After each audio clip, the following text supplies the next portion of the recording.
আলাইকুম। আজকে আপনাদের সম্মুখে যে আলোচনাটা রাখবো ভাবে ইচ্ছা করছি, ওমা তৌফিক ইল্লা বিল্লাহ, সেটা হচ্ছে ইমাম সাহেব নামাজে রত আছেন, তিনি রুকুতে আছেন কিংবা সাজদায় আছেন কিংবা তাশাহুদে আসছেন। তো এখানে মূল প্রশ্ন হচ্ছে যে পিছনে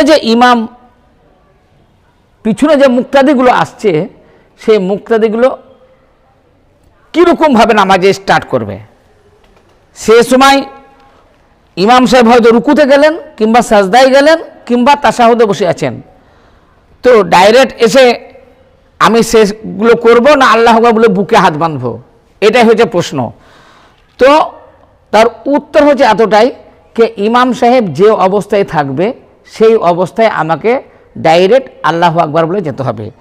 আল্লাহ আকবার এই জন্য বলতে হবে, এটা তাকবীরে তাহরিমা।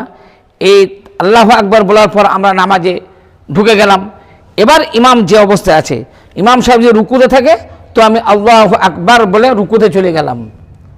ইমাম সাহেব যদি সাজদায় থাকে, তো আমি আল্লাহ আকবার বলে সাজদায় চলে গেলাম।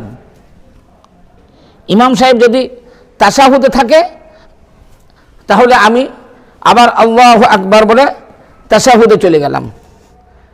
এই ইমাম সাহেব যে অবস্থায় থাকবে সেটাই আমাদের করতে হবে, কি ইক্তেদা করতে হবে, সেই অবস্থায় আমাদেরকে যেতে হবে। এই জিনিসটা আমাদের সচরাচর অনেকে আমরা ভুল করে থাকি, সেই জন্য এই ভিডিওর মাধ্যমে আপনাদেরকে বার্তা দিতে চাইলাম। ইনশাআল্লাহ আশা রাখছি যে এই ভিডিওটায় মুসলিম উম্মার অনেক উপকার আসবে।